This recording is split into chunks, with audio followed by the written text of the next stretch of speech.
Good day, folks. Welcome. Alfie Vente here at Vente Pain Relief Clinic with another one of my clinical tip and trick.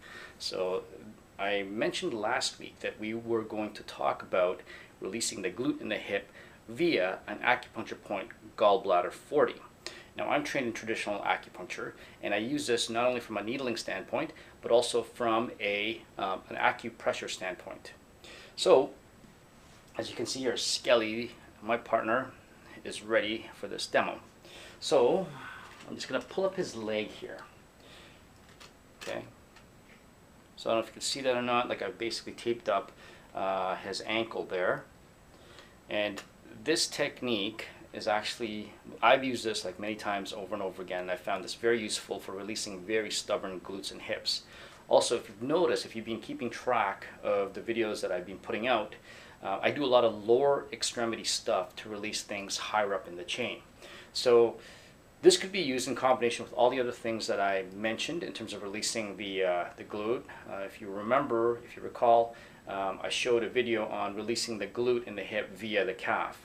So combining it with this technique, you should find significant changes in terms of how the glute and the hips feel on patients.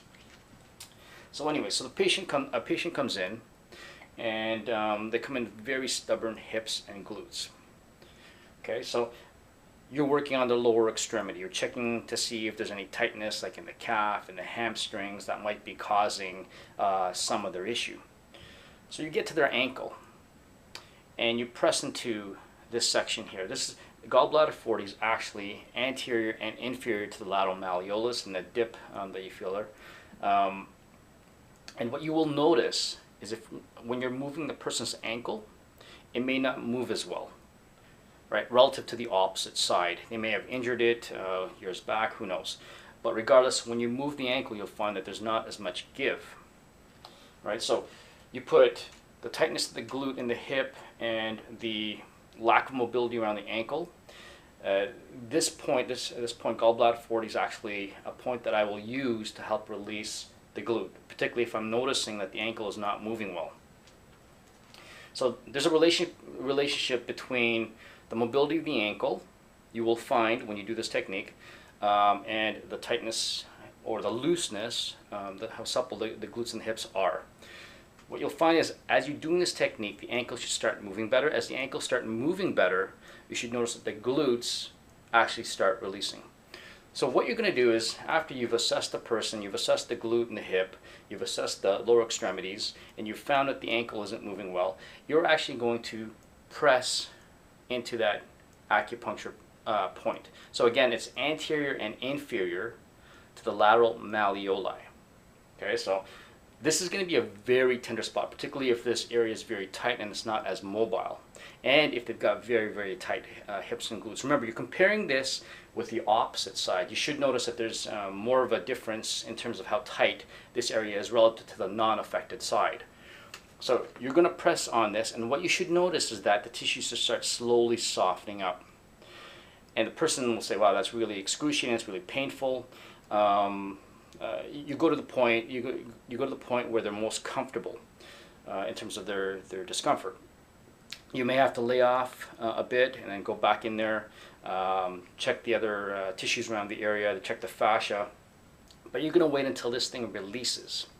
Okay, every once in a while you're going to check to see how the ankle moves, and if you notice that there's more of a change in terms of the way the ankle moves, you're going to reassess the glute and see how much of a change there is. Eventually what should happen is, once you notice that there's more of a significant change in terms of the mobility of the ankle, that the glute and the hip should be releasing a lot more. Okay, so again, just as a review, what you are going to do is the patient comes in with a lot of tightness in the glute and the hip. You're going to assess down the chain towards the ankle and the foot. You're going to check to see how mobile that ankle is. You're going to palpate anterior and inferior to the lateral malleoli, and you'll notice again that it's going to be tight and very tender in there. In fact, when you press into that section, into that region, you should find that there's less space relative to the opposite side. Again, it's always relative to the non-affected side. So that's my clinical tip and trick for today. If you've got any questions, feel free to message me, or you can email me at admin@ventepainrelief.ca. Remember, our clinical tip and trick premieres every Tuesday at 12 p.m. Eastern. Next week, we're going back to the business clinical side of things. The business practice development side of things. And we hope to see you there. Have yourself a great day. Take care.